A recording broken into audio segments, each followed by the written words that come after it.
Weedon Island Preserve is an expansive natural area in Pinellas County that's rich with history. Through the unique pottery found at Weedon Island, we can learn about the people who once lived there and the evolution of pottery over time.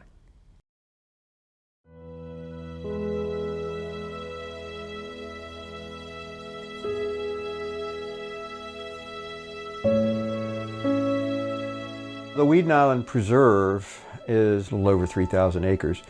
There's hiking trails, there's canoe and kayak trails, there's the Weedon Island Cultural and Natural History Center, which has a small museum and has the Weedon Island canoe display, junior archaeology camp for kids.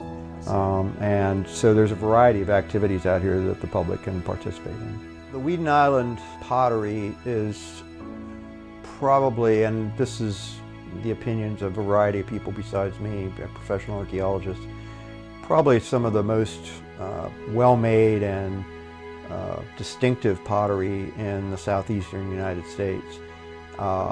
It's very well made, very well decorated, and so from an artistic standpoint, they're artistically and aesthetically very pleasing. Archaeologically, they were found at Weedon Island anyway in the burial mound that was excavated by the Smithsonian back in the 1920s. And they kind of formed the basis for what's now called the Weedon Island culture. And that kind of pottery has been found all over Florida and the lower southeast, as far west as I think in Arkansas and into Georgia and Alabama. We all kind of recognize Weedon Island pottery when we see it because it is so distinctive in terms of the neatness of the application, the elaborateness of the designs. It really stands out among other pottery traditions. There are a lot of naturalistic sort of elements that are represented in the pottery. Some of them are purely abstract, but the ones that we can kind of like wrap our heads around a little bit better, there seem to be a lot of representations of animals, especially birds, not only in the form of some of these pots, but also in some of the designs. Not so much in this one, but there are sort of incised and punctated designs that look like birds' wings or birds' heads, or representations of the wind, maybe from the flutter of birds' wings. And other animals are represented too, not exclusively birds, but birds seem to be one of the more commonly represented. And then some of them probably represent sort of more cosmological themes, like the movement of the sun, the movement of the moon, the movement of stars perhaps. Weedon Island is one of the most distinctive pottery types certainly in eastern North America, just because of the incised and punctated designs on pots like this, the unusual vessel forms.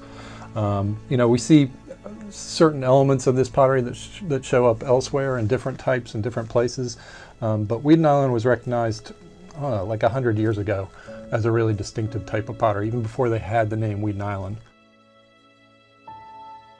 So pottery has evolved most recently in probably the past 50 years. So there's different ways to make things out of clay. The wheel's most commonly known, but people still do pinch pottery.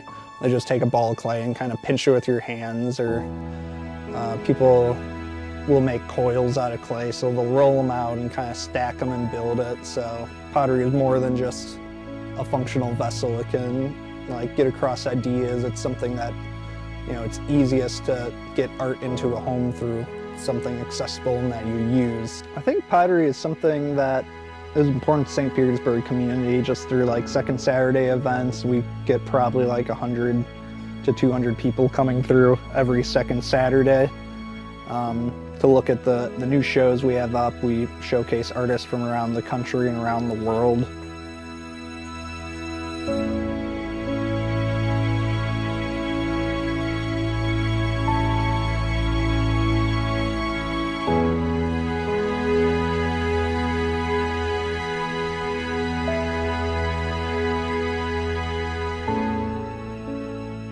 One of the things that I think artists today could take from looking at Weedon Island pottery is just,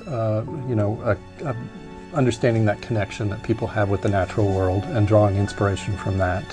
I think a lot of artists do that, but thinking about that from the perspective of Native Americans and the connection to the landscapes and all the beings in the landscapes, I think is something that artists could draw inspiration from. To learn more, visit WeedonIslandPreserve.org.